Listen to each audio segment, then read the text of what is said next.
Bom, boa noite. Vamos começar nossa segunda aula de estatística, hoje com o capítulo 2, matemática básica para estatística.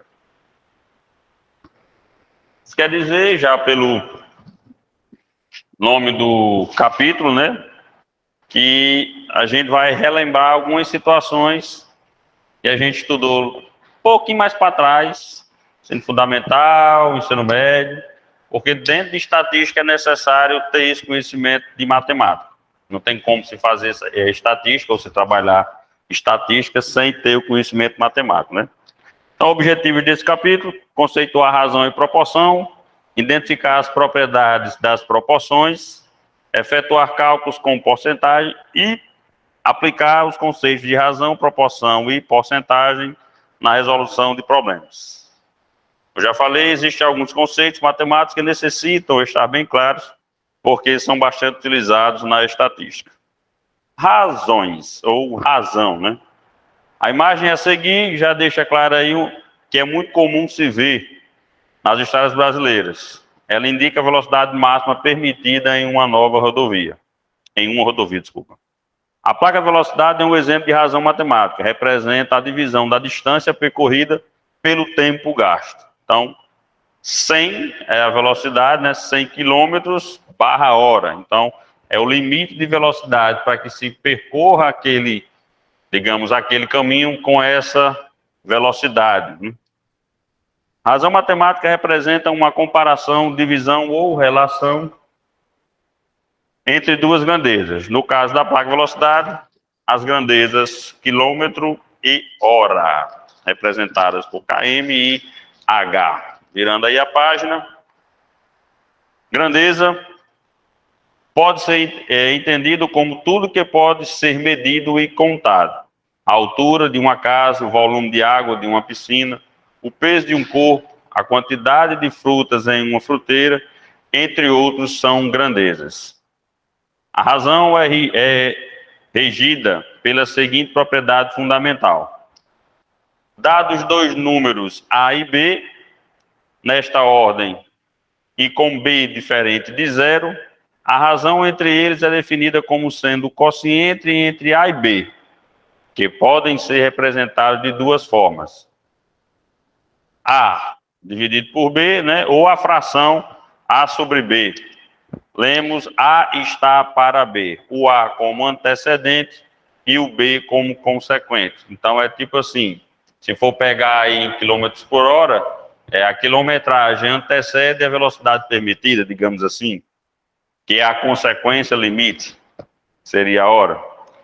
Exemplificando, se uma escola, joias, se uma escola de ensino fundamental existem 24 servidores administrativos e 32 professores, qual seria a razão matemática entre estas duas grandezas? Então, a gente aqui já vai começar a trabalhar com números, com cálculos, né, mais detalhados. Então, você diz que são 24 servidores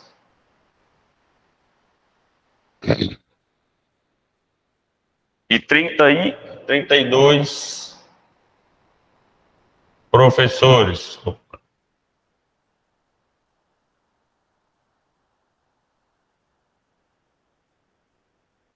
Se a gente for pegar na linguagem já citada anteriormente aí, então são 24, tem 24 servidores e está para 32 professores.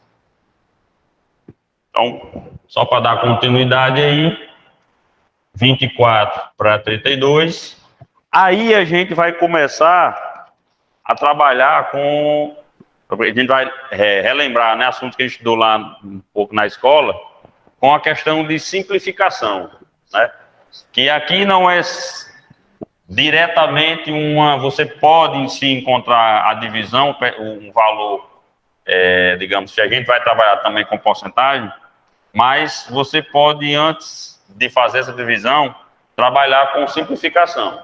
E simplificação, só para a gente lembrar, é aquele valor que você vai utilizar ele para dividir. João Paulo, Oi. se o senhor fosse cobrar logaritmos, eu ia ter um sério problema, porque meu professor me falou hoje que a gente não estudou isso. E é no primeiro ano que a gente estuda. E foi mesmo na época da pandemia. Uhum. Ia ser difícil, né? Pois é. Então, a simplificação é aquele valor que você utiliza para dividir ambas as situações, que ele seja o mesmo valor para tal, né? Eu não posso, um exemplo aqui, dividir 24 por 6 para simplificar e dividir 32 por 4, um exemplo. Não, se eu for, eu tenho que achar o número que eu divida tanto o numerador como o denominador, nessa situação aqui. No exemplo aí foi 4. Então, é como se fosse uma simplificação, dividir por 4 cada um, e ficaria, boa noite, e ficaria 6 por 8. Vocês pegaram a apostila não, né? É bom dar um toque aí para a Melinda, ver se ela conseguir providenciar pelo menos uma. A razão entre os servidores administrativos e professores é de 6 por 8, ou 6 está para 8. Isso significa que existem 6 servidores para cada 8 professores. Mais na frente a gente vai trabalhar com porcentagem. Eu não vou ainda colocar aqui o exemplo ou o significado da porcentagem nessa situação. Proporção. Quem estuda desenho e pintura ouve muito a palavra proporção durante o transcorrer do curso. Desenhar e pintar é trabalhar com proporções. Quando o pintor representa uma determinada paisagem em um quadro, ele está utilizando intensamente o conceito de proporção. A imagem representada a seguir é uma representação clássica das proporções de um ser humano. Todo bom desenhista deve conhecer bem estas proporções. O desenho relaciona o tamanho da cabeça com o corpo formado em proporção. Aí o exemplo aí que tem na apostila. Então, com um ano, a proporção de 4 cabeças, 2 anos, 3 anos, 5 cabeças, tá um pouco, para vocês, tá um pouco mais complicado, né? 5 anos, 6 cabeças, 10 anos, uma proporção de 7 cabeças, 18 anos, 7,5 cabeças, e a fase adulta, certo, 8 cabeças. Então, aqui que foi um pouco apagado, a cabeça cresce 1/3 da cabeça, no caso, da criança para o adulto. Sendo... Tá ruim a palavra. Sendo assim, veja a semelhança. Eu acho que é semelhança. Então, a cabeça ela cresce 1/3 da criança para o adulto. Então, a quantidade, né, como se fosse 1/3. Então, um ano, para quem trabalha com essas questões de pintura, né, principalmente, tem que saber, tem que ter esse entendimento aí. Proporção do corpo de um adulto, 8 cabeças, de uma criança de 10 anos, 7 cabeças, de um bebê de 1 ano, né, 4 cabeças. Matematicamente, proporção são comparações entre duas razões. Relembrando que a razão é a divisão entre dois números, A e B, tal que B seja diferente de zero. Até porque você divide alguma coisa por zero? Não. Isso. Tem como você dividir nada por zero. Então, como é que você vai trabalhar com proporção e utilizar zero como divisão? Não tem como. Considerando os números A, B, C e D, podemos representar a proporção entre as razões A e B e C e D.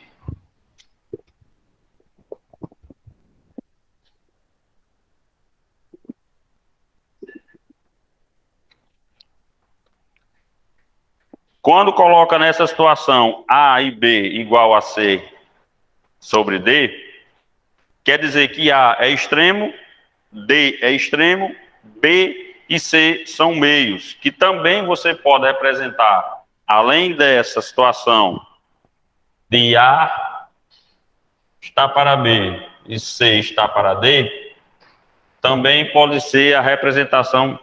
Está lá na hora? Eita.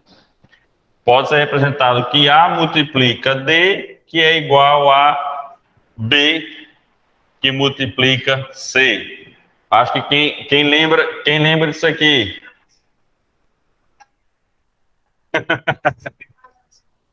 Quem lembra disso aqui? A gente vai chegar mais na frente aqui de uma situaçãozinha aqui em estatística. Página 17. Isso aqui a gente utiliza muito, ou é bastante utilizado, literalmente, às vezes, no nosso dia a dia também, e a gente não presta atenção. Essa situação aqui. Não vou nem falar daqui que pode ser representado dessa maneira. Mas isso aqui, vocês estão lembrados de uma expressãozinha regra de 3? Regra de 3 a gente utiliza constantemente no nosso dia a dia, às vezes a gente não percebe. Vou demonstrar aqui os exemplos. Virando aí a página 18. Propriedade fundamental. O produto dos meios é igual ao produto dos extremos.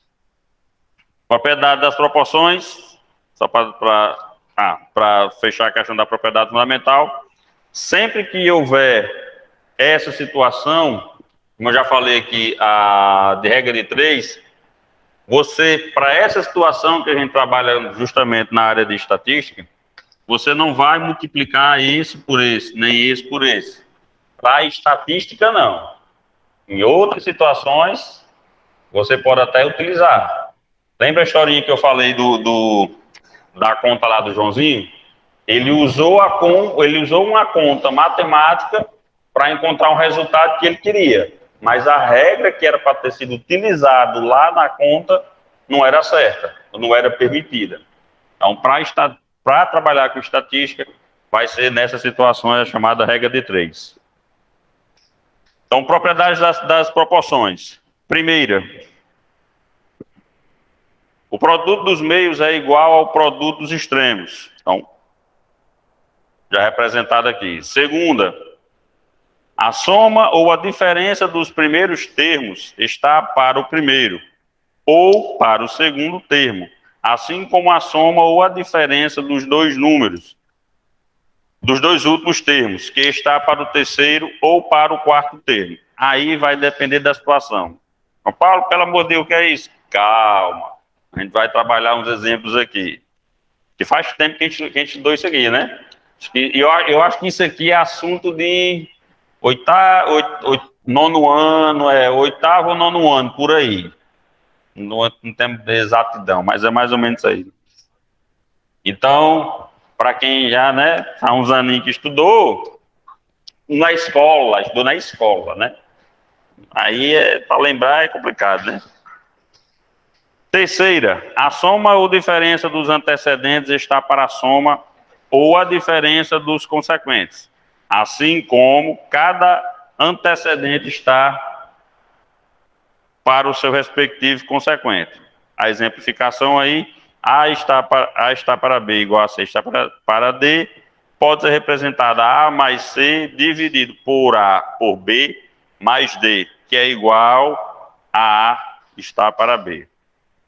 Trabalhando agora com aplicações, as proporções, página 18. As proporções possuem uma grande aplicabilidade em nossa vida cotidiana. Utilizamos proporções muitas vezes ao dia a dia mesmo sem saber. Página 19. Imagine que estamos em um supermercado e desejamos comprar uma carne para o churrasco do domingo. Isso é muito importante. Agora tem uma coisa aqui que eu acho engraçado. Vamos lá. Sabendo que uma pessoa come, em média, 250 gramas de carne e que 15 pessoas irão comparecer no churrasco, fazemos uma contazinha. Todo mundo concorda com isso que, em média, cada pessoa come 250 gramas de carne? De jeito nenhum.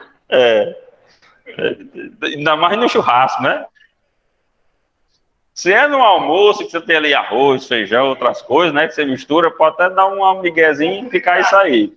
Mas se é no churrasco, não vai ter como ser só isso aí, não.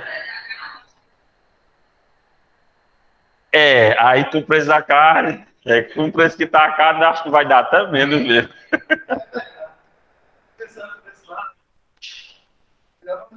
É. Vamos lá. Para pegar o raciocínio aí, diz que uma pessoa come em média 250 gramas. Aí, João Paulo, então quantas gramas ou quantos quilos de carne eu vou ter que comprar? Aí, eu já falei há pouco tempo, regra de 3. Se uma pessoa come em média 250 gramas e o churrasco vai ter 15 pessoas, quantas gramas a gente representa por X, né? Quantas gramas eu vou ter que comprar, né? Então, que eu falei lá anteriormente, ó. Então, X, vou botar aqui, X gramas é igual a 15 vezes 250, que vai dar 3.000, acho que é 3.700, 3.750. João Paulo, isso aqui em gramas, né? Mas aí você pode trabalhar assim ou pode também transformar em quilo, né? Para a regra de quilo, você vai dividir a quantidade de gramas por 1.000. Então fica 3,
Oi, deu certo.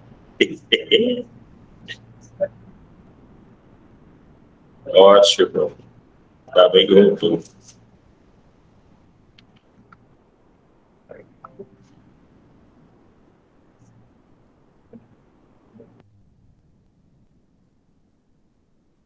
Pessoal, vocês estão me ouvindo em casa? Pessoal de casa, me ouvindo? Oi. Sim, João Paulo, a gente tá ouvindo. Tá ouvindo, né? Sim.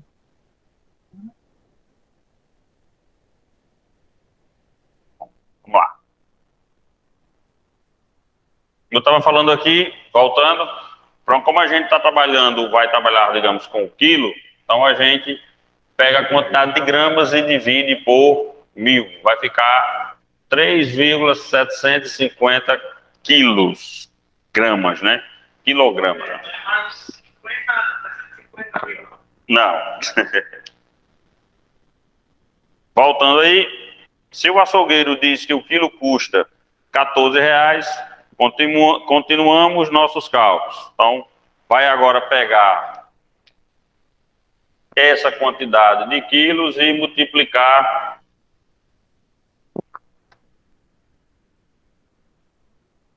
por R$ 14.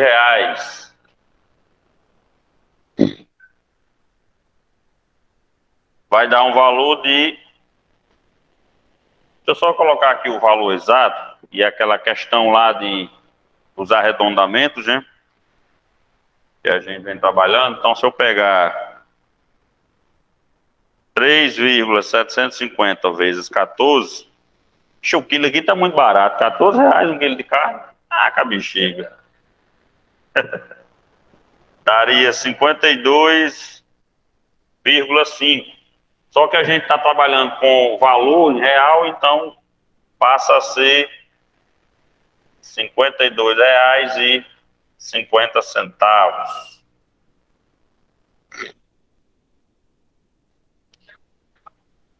Esse preço dessa carne aqui tá estranho demais. Vamos mais fazer o quê?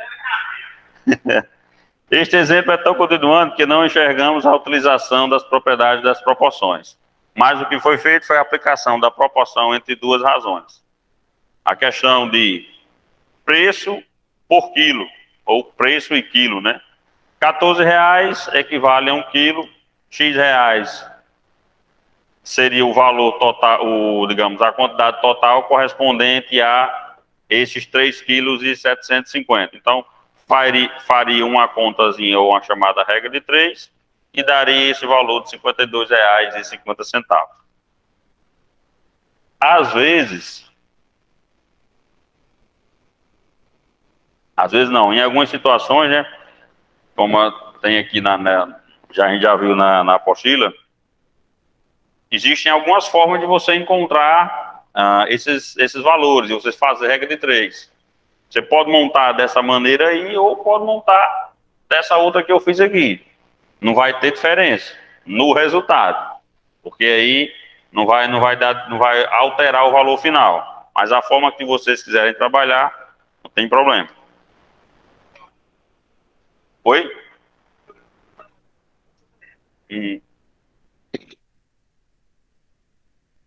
Aplicando a propriedade do produto dos extremos é igual ao produto dos produtos do meio. Esta operação é denominada regra de 3. A proporcionalidade é utilizada no intuito de calcular o quarto valor com base nos 3 estabelecidos. Outro exemplo aí, vou apagar aqui.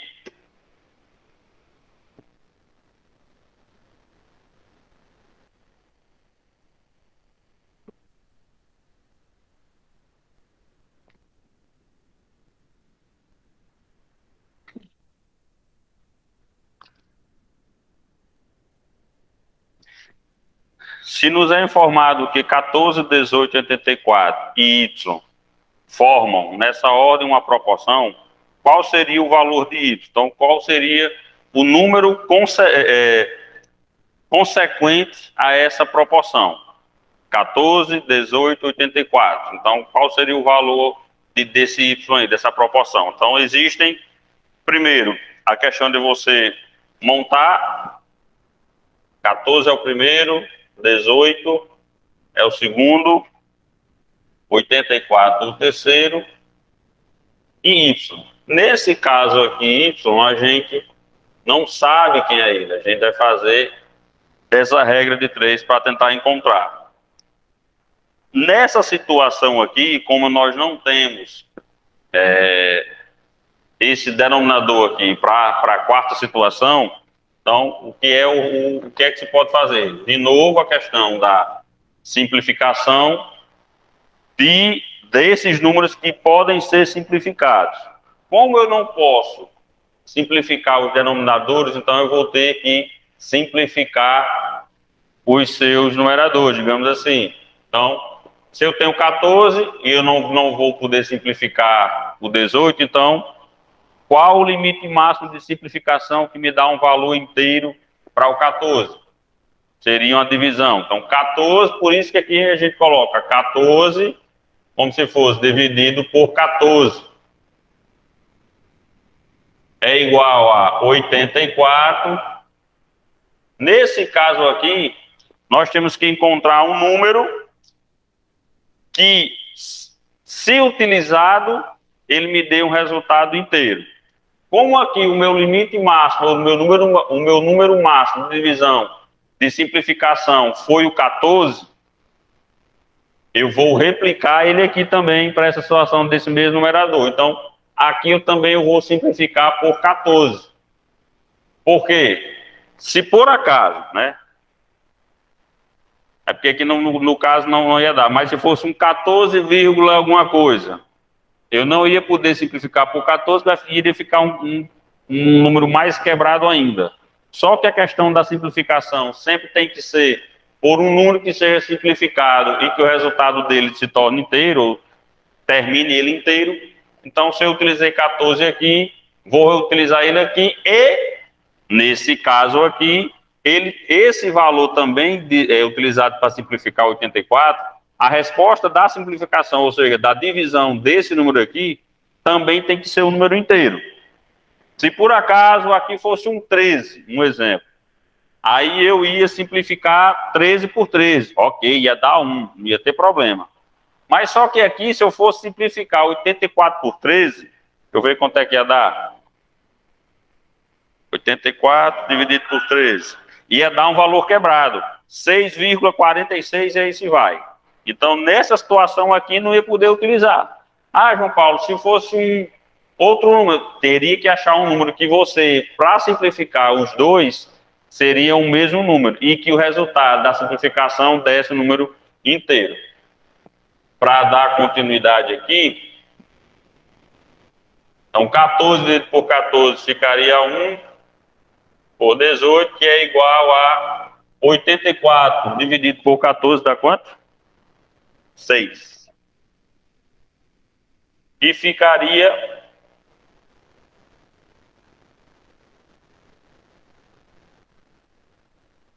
essa situação de proporção. 1 está para 18 igual a 6 está para Y. Lembrando que no cálculo anterior, a gente fez, cadê? Dessa aplicação, a gente encontrou lá na regra de 3 que ficou uma pessoa come em média 250 gramas, quantas gramas de carne seria para 15 pessoas? Então, sempre essa situação aqui que a gente vai encontrar, se eu faço essa regrinha aqui de multiplicação, de extremo por extremo e meio por meio, então, esse valor que eu quero encontrar, ele tem que ser como fosse o valor único final, ou que o resultado dele dê um valor final. Se aqui tem 1, aí você vai fazer a questão de multiplicação e divisão, que daria... Peraí, deixa eu apagar para não atrapalhar aqui.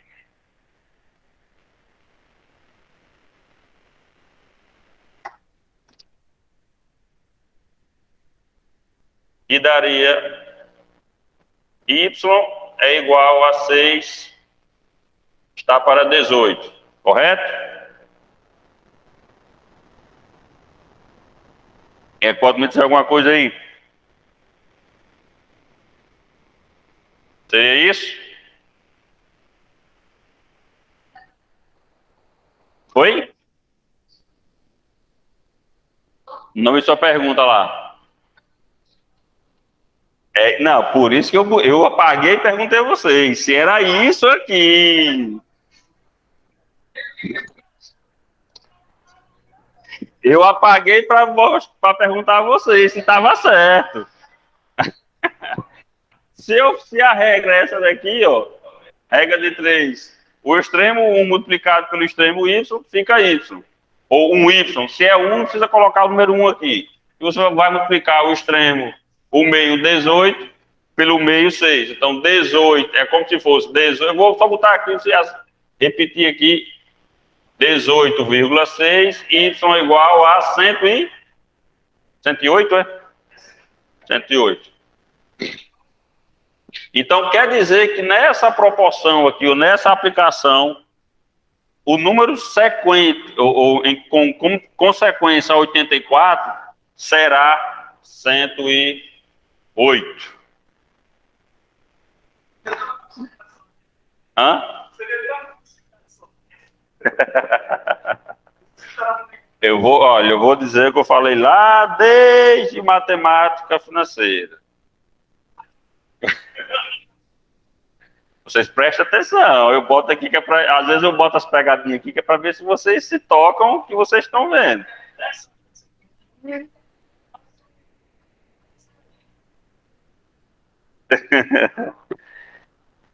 Seguinte aí. Cadê?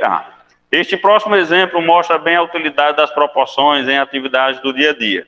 Uma dona de casa deseja fazer um bolo de cenoura. Ela retira a receita de um site especializado na internet.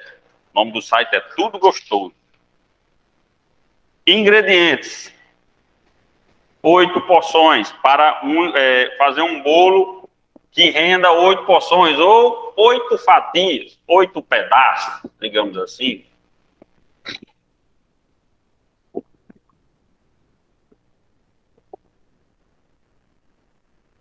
Então, na receita diz o seguinte: para fazer um bolo que renda 8 porções, ou vamos traduzir, 8 fatias iguais, a receita é meia xícara de chá de óleo, 3 cenouras médias raladas, 5 ovos, 2 xícaras de chá de açúcar, 2 meias xícaras de chá de farinha, ou 2 xícaras e meia, desculpa, 2 xícaras e meia de chá de farinha de trigo, 1 colher de sopa de fermento em pó. Só que tem um problema. A dona de casa deseja uma receita para fazer 14 porções do bolo, ou seja, ela não quer mais para que renda 8 fatias, e sim renda 14 fatias. O primeiro passo a se fazer para montar uma nova receita seria descobrir a razão entre as duas proporções. A da receita desejada, que seria, no caso, se eu tenho a proporção inicial seria para 8. Então, se a consequência e o resultado, digamos assim, então agora eu quero 14, 14 está para 8, fazendo uma divisão simples dá 1,75. E em cima desse valor encontrado, você pode multiplicar para cada situação o seguinte. Um exemplo aí. Se para 8 fatias são necessárias 3 cenouras médias raladas, é só você pegar esse valor encontrado de proporção e multiplicar pela proporção, pela quantidade atual da opção de 8 fatias. Então, se para 8 fatias são 3 raladas, eu me lembrei. 3 cenouras raladas, vai pegar 3 vezes 1,75, e vai dar quanto? 5,25 cenouras. Então, a primeira opção é essa, é que após achar esse valor de multiplicação, você utiliza ele para encontrar a nova proporção. João Paulo? Oi.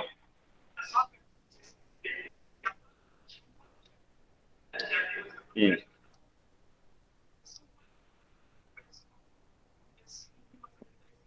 Porque inicialmente, a pergunta aqui, o pessoal de casa não ouviu, como foi que fez para encontrar esse 1,75? De início, a receita não fala que é para 8 fatias? Não, tranquilo. Só que, como é o nome, tem o nome da senhora, da dona de casa? Tem não. Dona Maria resolveu dizer o seguinte, não, a receita que eu peguei na internet, lá no site, como é o nome do site, meu Deus do céu? Tudo Gostoso. No site Tudo Gostoso diz que para fazer um bolo de cenoura que renda 8 fatias, é essa quantidade aqui, disse isso. Só que eu vou receber mais gente em casa. A Dona Maria diz, eita, eu vou receber 14 pessoas.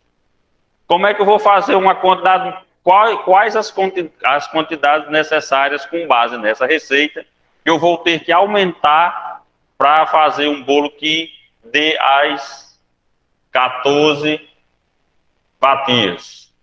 Eita.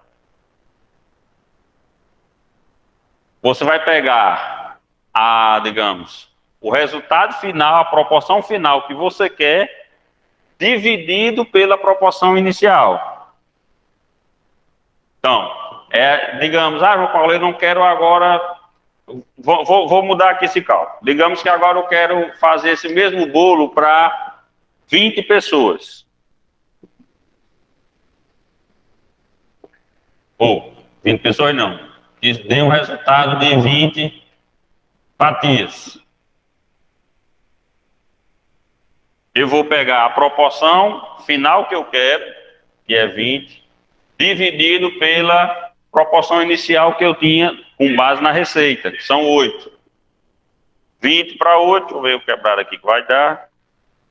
20 dividido para 8, 2,5.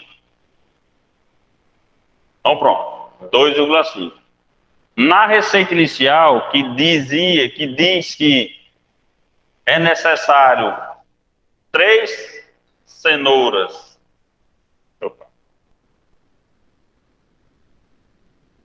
Raladas, vai ser o suficiente para fazer um bolo de 8 fatias, ou que é um dos ingredientes. Agora eu quero fazer para 20, então eu encontro esse valor de proporção, com base nas duas proporções inicial e na final que eu quero, e vou multiplicar cada quantidade por 2,5. Então eu vou pegar, como se eu pegasse 3 cenouras, vezes 2,5, que daria um quebrado de 8 alguma coisa, deixa eu ver. Ops. 3, 2,5, 7,5. Pronto. Quer dizer que para a nova receita que me dê 20 fatias com base na primeira receita, eu agora vou ter que ter 7,5 cenouras raladas. Entendeu? João Paulo, mas eu não tenho, eu posso trabalhar com essa quantidade quebrada para essa situação? Sim. Você não pode ter uma cebola e meia, 4 tomates e meio. Você não pode trabalhar com esse tipo de...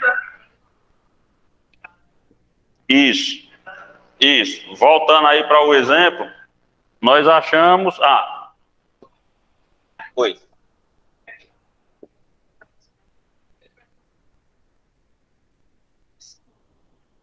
Isso. Então, assim, é como assim, você pegou a receita, que na receita original, para dar 8 fatias do bolo, ela pede só 3 cenouras. Mas no momento em que você quer que esse bolo dê 14 fatias, você pode até usar as 3 cenouras, mas vai ficar com gosto de bolo de cenoura, porque vai ficar muito pouco ingrediente do original para que dá o resultado final. Então você tem que multiplicar essa quantidade para encontrar o total que lhe permita manter a mesma qualidade com relação aqui ao bolo, né? Então se a gente achou 5,25 cenouras, foi uma forma, né? A outra forma é você... Deixa eu só repetir aqui.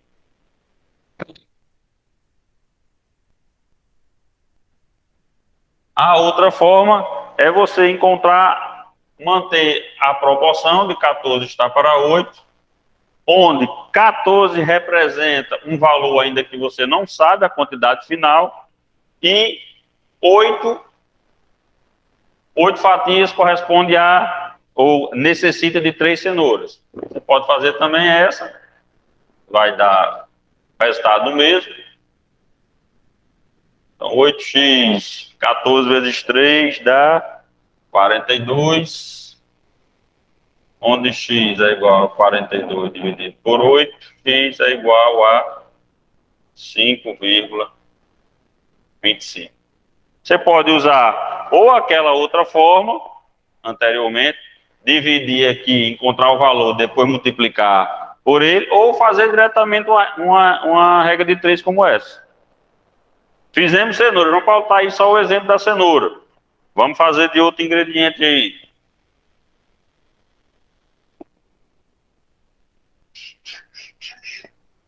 Que até então, ele pede aí, para encontrar a receita para 14 porções, basta executar o mesmo procedimento para o restante dos itens da receita. Vamos pegar aí a quantidade de ovos, ó.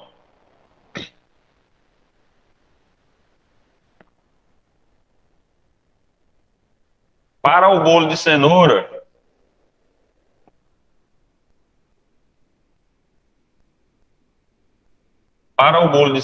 necessita de... Deixa eu botar ao contrário.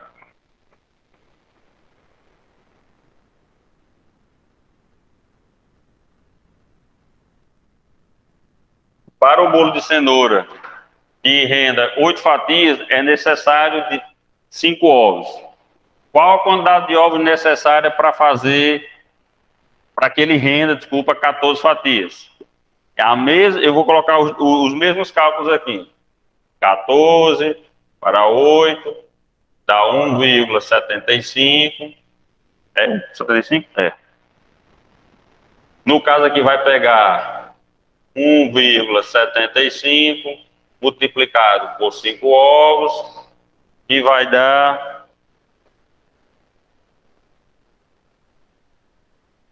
8,75. É uma maneira de você encontrar. A outra maneira, 14 para 8, x 5.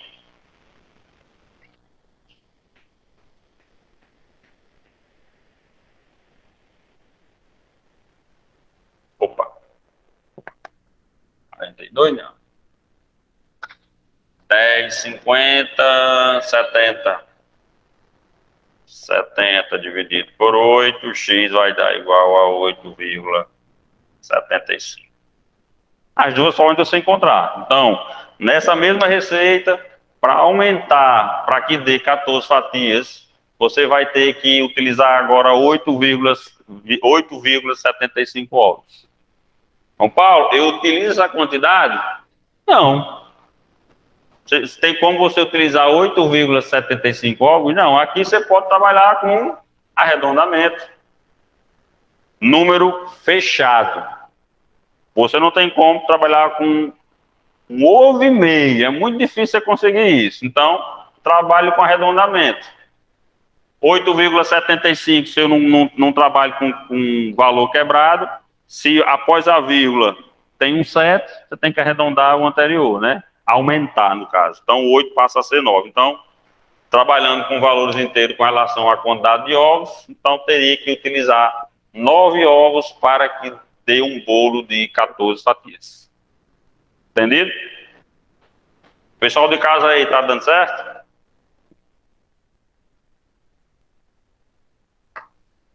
Oi? Ninguém? Pessoal de casa, será que tá assistindo aula?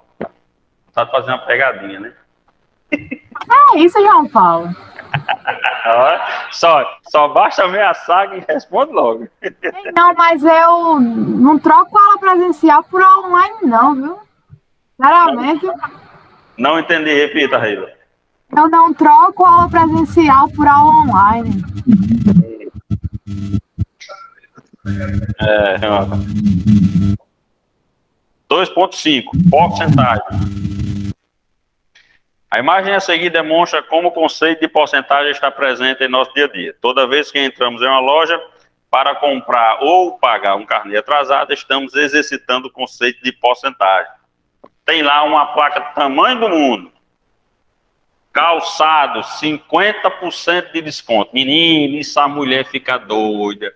E aí começa a olhar, e vai olhar. Até sapato que ela talvez vá usar daqui a um ano, ela já vai. Tipo assim, já tem um casamento para ir, uma festa para ir daqui a um ano, a formatura de um parente. Aí já aproveita a placa lá do tamanho do mundo de desconto, compra logo um calçado. É ou não é? Quando compramos, sempre negociamos algum tipo de desconto com o vendedor. Quando pagamos alguma conta em atraso, geralmente é nos cobrado juros. Alguém lembra de juros? Qual é o melhor juros para se receber? Juros simples ou juro composto? Para se receber. Você quer receber um dinheiro que você emprestou a juros. Você quer cobrar esses juros a juros simples ou juro composto? Composto, com certeza. Composto, com certeza, é bom, né? Agora, para pagar, é melhor pagar juros simples ou juro composto? Juros simples. Hã? É melhor não pagar juros, né? Mas se é de escolher, né? Vamos lá. Hã?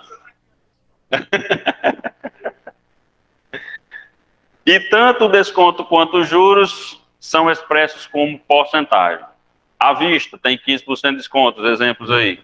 Cobrar 1% ao mês de atrás. A partir de 10 dias de atraso, cobrar 5% de multa. E tem casos, né, que além da multa ainda tem lá X% ao dia, né? Ainda tem um valor. Geralmente, aí só para a gente lembrar um pouquinho, nessas situações aí, quando coloca com essa terceira opção, a partir do 10º dia ou de 10 dias de atraso, cobrar 5% de multa, mais, sei lá, 3 centavos ao dia. Além disso, né, é mais comum você encontrar essa cobrança de juros já explícito, não só em porcentagem de multa, mas também já um valor determinado. Para quem lembra aí, ou quem já pagou algum boleto, algum carnê, geralmente tem essas opções lá, bem bonitinha lá no final, quando vai pagar em atraso, ou se pagar em atraso. Mas o que significa cobrar 5% da multa sobre uma conta? Significa que estamos tomando por base 100 unidades, ou seja, para cada R$ 100 do valor, iremos cobrar R$ 5 de juros. Se a mercadoria custar R$ 400, significa que 5% dos juros serão 20%. Para esclarecer, vamos ver estes exemplos. Da mesma forma, também, como a gente já começou a trabalhar, quando vocês vão trabalhar com porcentagem ou com percentual, dá para se fazer ou se utiliza fazer uma continha bem rápida aqui de cabeça. Regra de 3.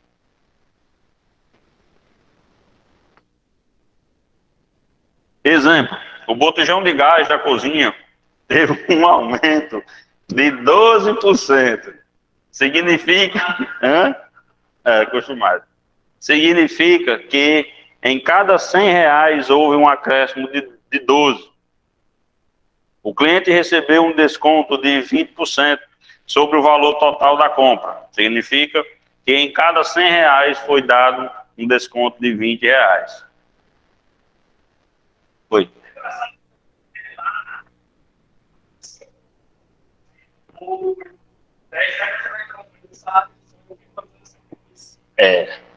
nem a mixaria mesmo.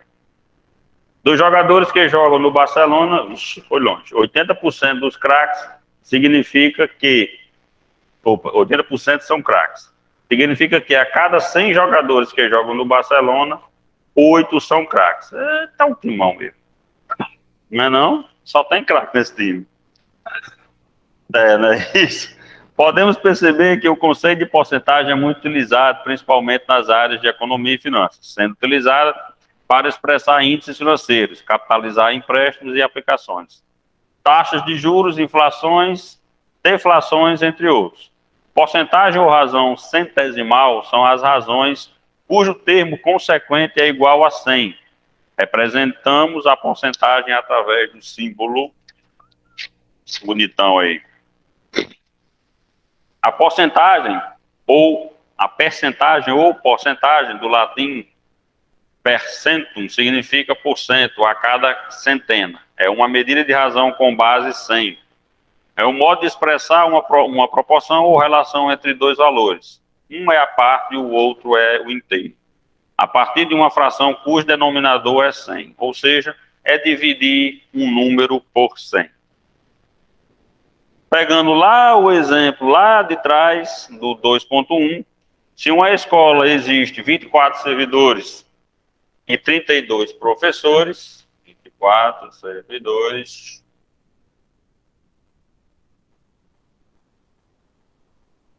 e 32 professores,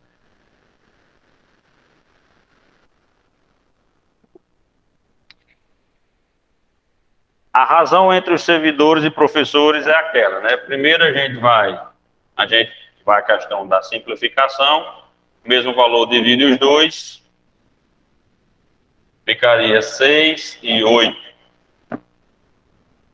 Resultado do quociente entre 6 e 8 é a forma decimal. Aí você vai dividir, 6 por 8 vai dar 0,75. Isso significa que 6 equivale a 75% de 8. E 75% nada mais é que uma razão de antecedente igual a 75 e consequente, igual a 100.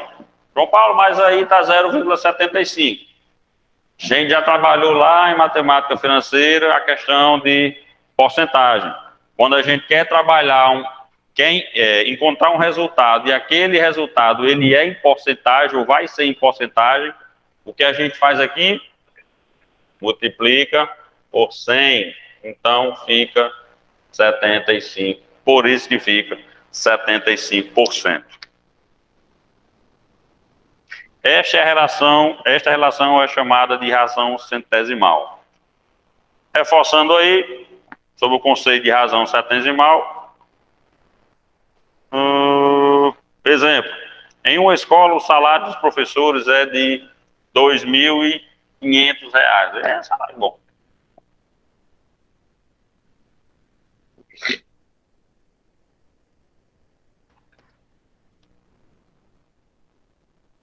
Salário de R$ 2.500. De quem? Dos professores.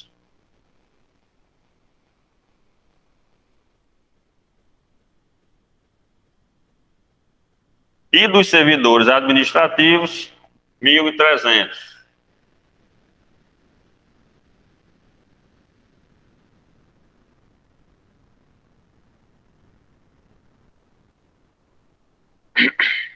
Qual é a razão centesimal entre os salários dos servidores e professores? Ainda utilizando aquela mesma situação lá. Qual é a razão entre o salário dos servidores e professores? Na pergunta fala, relação dos servidores para os professores. Então, quando eu digo relação dos servidores, quando eu for montar, eu boto aquilo que eu quero, ou aquela nomenclatura que vem primeiro, na parte de cima, ou seja, como se fosse numerador, dividido pelos 2.500. Vai dar quanto? 0,52. Se eu quero achar, se ele pergunta qual é a razão centesimal, ou seja, se eu quero em porcentagem, multiplico por 100 e vai dar 52%. A razão centesimal entre os valores é de 0,52 ou 52%, significa que o servidor administrativo ganha 52% do salário do professor. Beleza? E se fosse o contrário? Se eu perguntasse assim, qual é a razão centesimal entre os salários dos professores e servidores? Vamos ver se vai dar certo. Se eu quero ao contrário, 2.500 dividido por 1.300.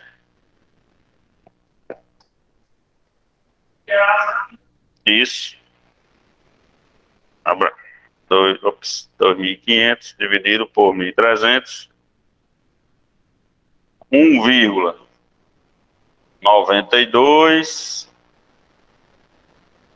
Botar tudinho só para ver aqui.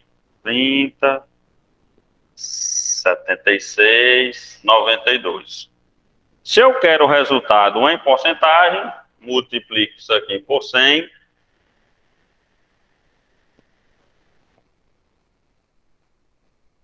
Vai dar 192,30, 76, 92. Se eu quero trabalhar só com casas decimais, porcento. 192,31. Agora, quero ver se alguém consegue me dizer qual é a razão centesimal desses valores. Só para relembrar, no exemplo anterior, na situação anterior, onde eu perguntei qual é a razão centesimal entre o salário dos servidores e do professor, significa que o servidor administrativo ganha 52% do salário do professor. Aí agora eu quero saber o inverso. O que corresponde a esse valor do salário dos professores com relação ao dos servidores?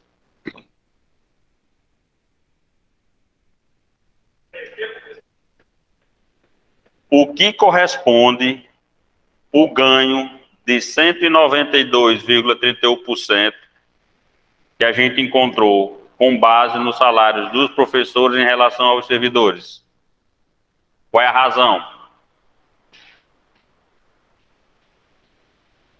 É só observar o seguinte: o limite normal não é 100%?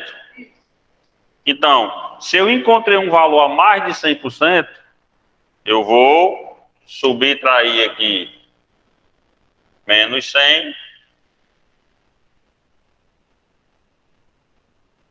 Quer dizer que a razão dessa situação aqui é que os salários dos professores são 92,31% maior do que dos servidores.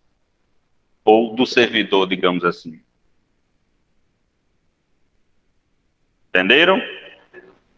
Se a... Oi? Isso. Tudo bem que correspondem a mais... tipo assim, o salário de um professor, ele corresponde 92,31% maior do que o salário de um servidor. Por isso que a gente encontra esse valor aqui. Eu sei o salário do servidor. Isso, você tira os 100 que já pertence ao salário do servidor e a diferença deu isso aqui. Oi?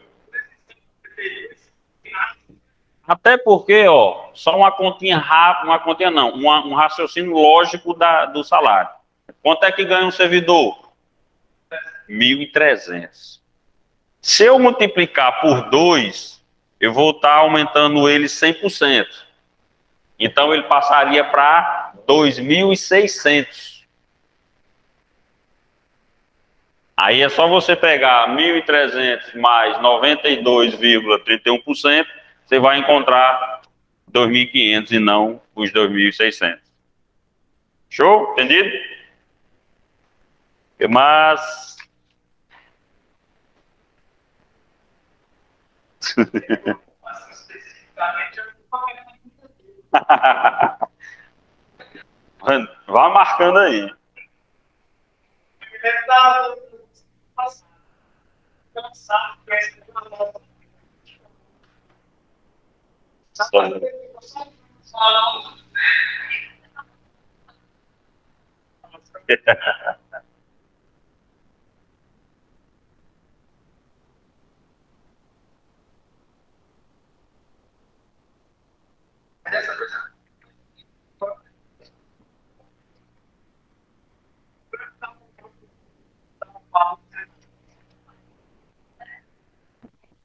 Hã? Está em fase de análise. Fator 2,6. Fator de multiplicação. Uma outra forma de se trabalhar com porcentagem é com o conceito de fator de multiplicação, utilizado para calcular um acréscimo ou decréscimo em um valor. Por exemplo, se há um acréscimo de 25% a um determinado valor, podemos calcular o novo valor apenas multiplicando esse valor por 1,25. Se for um decréscimo, o fator de multiplicação é encontrado subtraindo da taxa de desconto, na forma decimal do numeral 1. Exemplo aí, tipo de fator. Quando é acréscimo, taxa de 10%, fator de multiplicação 1 mais 0,10. Acréscimo de 47%, na página 23. Acréscimo de 47% vai ser 1,1 mais 0,47, dando um total de fator de multiplicação 1,47.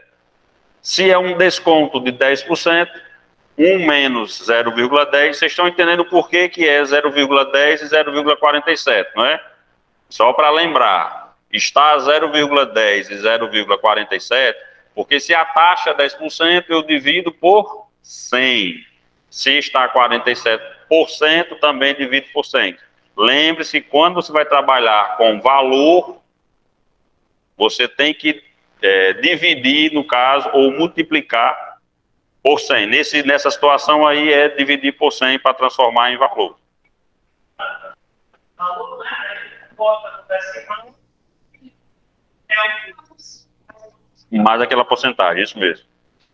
Desconto de 35%, 1 menos 0,35. 0,35 porque é 35% dividido por 100, daria 0,35. Ficando um fator de multiplicação, 1 menos 0,35 igual a 0,65.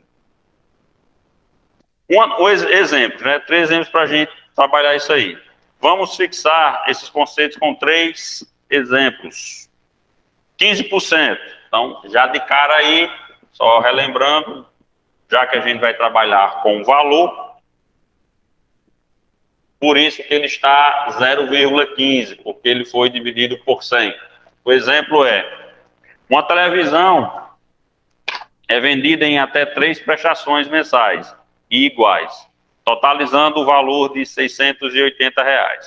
À vista, a loja oferece um desconto de 15% sobre o preço a prazo. Qual o preço da mercadoria à vista? Então, fazendo aí só a separação dos valores, 15%, ele vai ser 15 dividido por 100, para ficar 0,15. Valor total, vou botar aqui, 680. Mais... Não, beleza.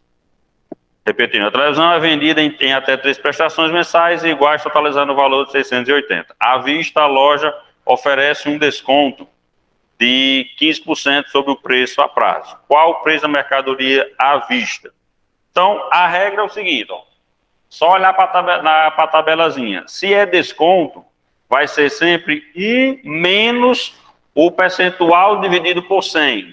Então, se eu tenho 15%, deixa eu botar isso aqui não, que não atrapalha. O cálculo seria 1 menos, eu vou botar assim, 1 menos a taxa, a forma do caso, desconto seria 1 menos a taxa. Então seria o desconto 1 menos a taxa que ele é transformada em real, que ficou 0,15. Então o desconto ficaria de 0,85. Após achar... Oi? Já trabalhamos isso só que de outra forma diferente, né? Como agora você quer encontrar o valor de multiplicação ou o valor de desconto, já encontrou a taxa de desconto, que é 0,85, você vai pegar o valor total,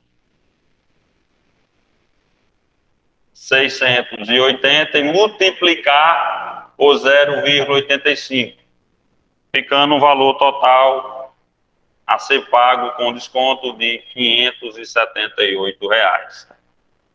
João Paulo, isso aqui eu posso fazer sempre assim? Você pode fazer assim, ou você pode encontrar a multiplicação desse desconto. No caso, daria quanto? 600 daria 80, 102, não é isso? Não, aqui daria 22 desconto. Daria 102 reais de desconto. Então, você poderia primeiro achar o valor do desconto. O valor do desconto simples. Desconto é o valor vezes a taxa vezes o período. Desconto seria 680 vezes 0,15. 0,15 vezes 1, que seria um mês. Desconto seria, deixa eu só achar o valor mesmo. 102. Só para matar aqui, 680 vezes isso, 102. Aí achou o desconto, aí você vinha no valor, fazia 600. Opa. Viria na forma de montante. Montante é quem? Valor menos desconto. O montante ficaria 680 menos 102 e daria o montante final de 568. Juro simples. Desconto simples.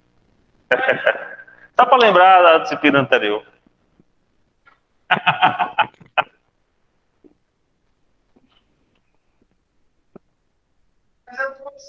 É desconto simples. Nesse caso aqui é desconto simples. Bem simples. Exemplo 2. Dá tempo de terminar? Tá. Exemplo 2. O FGTS, chamado Fundo de Garantia por Tempo de Serviço, é um direito do trabalhador com carteira assinada, no qual o empregador é obrigado, por lei, a depositar em uma conta na Caixa Econômica Federal o valor de 8% do salário bruto do funcionário. Esse dinheiro deverá ser sacado pelo funcionário na ocorrência de demissão sem justa causa. Determine o valor do depósito efetuado pelo empregador, calculando o FGTS sobre o salário bruto.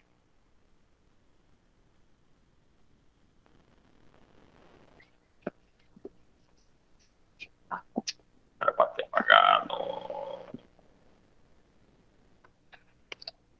Vamos lá. Deixa eu apagar aqui.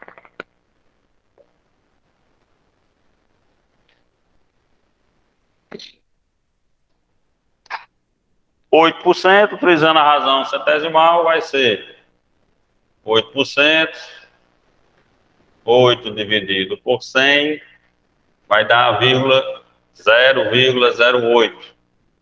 O valor de quanto? 1.600.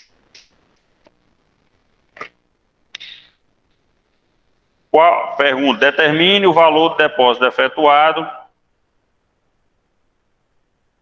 pelo empregador calculado FGTS sobre o salário bruto. Nesse caso aí, não é desconto nem adição, né? Então não é soma. Então é só um valor de multiplicação comum. Então só para encontrar o valor comum, então você vai pegar os 1.600 e multiplicar por 0,08 e dá quanto? R$ 128 é o valor de depósito de FGTS para uma pessoa que ganha R$ 1.600 como carteira assinada, tendo carteira assinada, cara.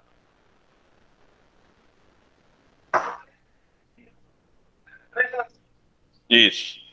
Então, vamos para o terceiro.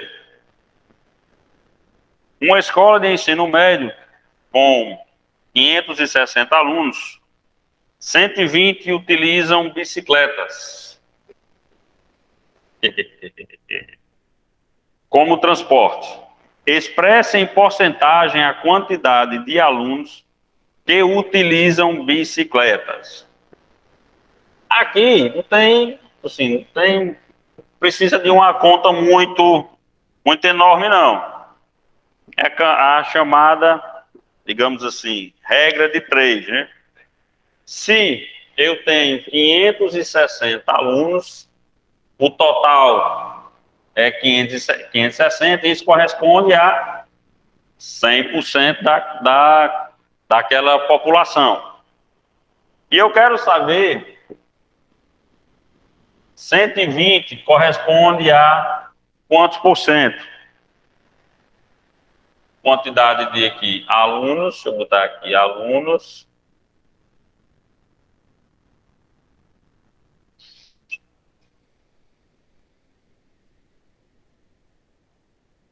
Porcentagem. Então, 560, 120 vezes 100 dá quanto?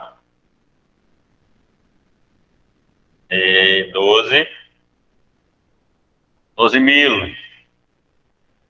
12 mil dividido por 560 é quantos? 12 mil. Ups. 12 mil dividido por 560.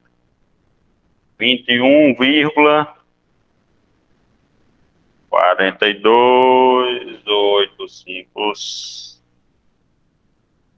857 e 4. Como a gente está trabalhando com porcentagem,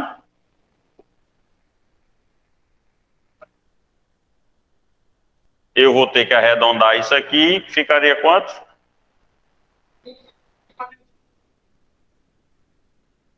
Se eu trabalhar com esse valor aqui, vou chegar nisso aí da apostila, vou responder isso aqui. Aqui ficaria x igual a 21,43.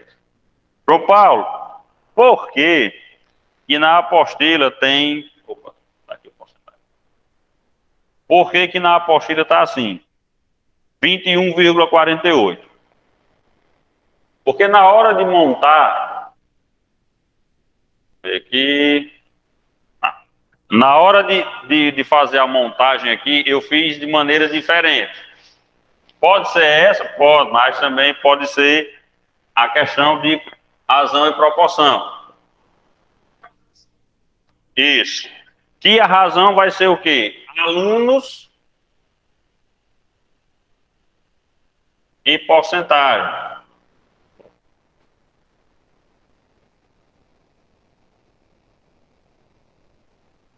Alunos eu tenho cento e quantos? 120. 560. Eu não sei quantos andam de bicicleta, mas sei que isso aqui é o total de alunos, que são 100%. Então, eu vou fazer 12 para x, 560 para 100. Correto? Opa, 120. Opa, 120, isso. 120. Beleza. Aqui é a questão da simplificação. João Paulo, lá atrás você falou que nessas situações, quando os denominadores são diferentes, você vai simplificar esses numeradores por um mesmo valor, que esse mesmo valor simplifique o máximo possível cada um. O valor encontrado aí foi quanto? 10,56, isso. 560%. Oi? Essa questão. Isso. Esse significado é 560%. A situação aqui, você vai simplificar. Se eu vou simplificar tudo, eu posso simplificar o quê? Ou de fazer essa simplificação do chamado, como é que é? Jogar o nome. Oi? E 60%. Vai dar. A questão aqui, ó, só para voltar aqui ao raciocínio. Da questão de simplificação e divisão. De você cortar os zeros. Se eu cortar um zero aqui, eu corto aqui, né? Aquele que a gente aprendeu lá 300 anos atrás. Ficaria, deixa eu botar aqui. 120, 56 por 10. Correto? Aí eu fazendo agora a multiplicação de extremo por extremo, mês por mês. 56x, 120 vezes 10, 1.200. 1.200 dividido por 56. Deixa eu ver só o quebrado que deu aqui. Não, eu quero ver o quebrado aqui que deu. 1.200 dividido por 56. Eu não sei por que é aqui. Sei. O valor ficou errado aqui na apostila. 21,42 é o mesmo valor. 857 14. Mesma situação, eliminar as quantidades de casos que ultrapassam aquilo que eu quero. Se eu quero duas casas após a vírgula, olho para a terceira. É 8, eu arredondo a segunda. 21,43. A apostila aí ficou o valor errado.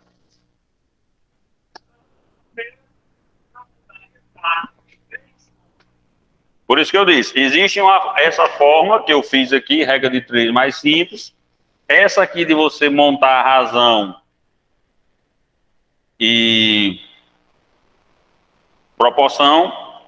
Só que a diferença é que a montagem, ela muda o formato, mas o resultado vai dar o mesmo.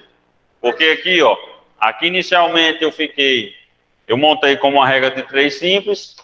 Eu tenho 560 alunos, corresponde a 100%. Eu quero achar o percentual de 120 alunos. Que na questão quer dizer que, voltando aqui para a pergunta lá, 21,43% dos alunos vão de bicicleta para a escola, não é isso? Bicicleta, Portanto, 21% dos alunos utilizam a bicicleta para ir para a escola. Então, o resultado é este aqui. Ficou diferente aí da apostila, mas só para mostrar a vocês que a questão da montagem pode ser por regra de 3 ou razão e proporção. Que vai mudar um pouco a montagem, mas se a gente for analisar, ó, aqui eu multipliquei a quantidade, o valor de alunos que eu queria achar o percentual dele, multiplicado pela quantidade total, e o valor total de alunos multiplicado pelo percentual de 120, ó. Aqui. Aqui inverteu o quê? Só na montagem, mas, ó, continuo multiplicando 120 por 100, 560 por x, que no caso aqui x por 560, que nesse caso não vai mudar em nada. Bom, por hoje foi 36, deixa eu ver se dá, não dá mais tempo não, vamos encerrar por hoje, voltamos amanhã. Vou só confirmar se vai ser aqui de novo ou lá na unidade 2, beleza? Boa noite e até amanhã, como diria o Matutos. Boa noite. Boa noite.